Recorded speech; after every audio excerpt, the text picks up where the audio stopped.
Nová hokejová sezóna už začala a NŠK Hviezdu čakal v ostatnú sobotu prvý zápas na domácom štadióne. Ťažký súper z Gelnice neveštil nič dobré, ale naši chlapci sa nenechali odradiť a húževnatosť v stretnutí im naozaj nechýbala. Prvý gól do súperovej brány vpadol až v druhej tretine. Radosť z vedenia ale netrvala dlho. Gelničanom sa podarilo vyrovnať. V tretej tretine stála šťastená na strane Dolnokubínčanov, keď súperom vsietili ďalšie dva góly.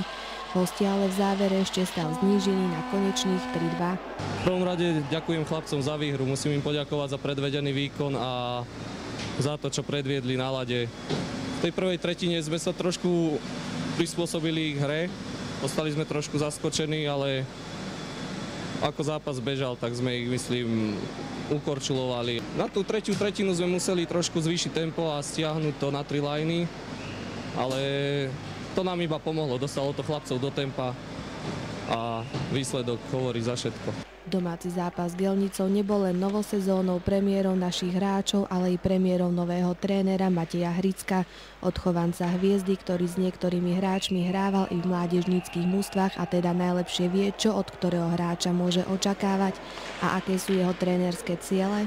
Samozrejme od zápasu k zápasu vyhrávať a samozrejme musím vyzdvihnúť aj hráčov, ktorí mi pomáhajú v tom vedení a v trénerskej činnosti. Mnohých skúsených hráčov, ktorí sú v kádri. Hviezda si z víťazného stretnutia s Gelnicou odniesla zaslúžené 3 body.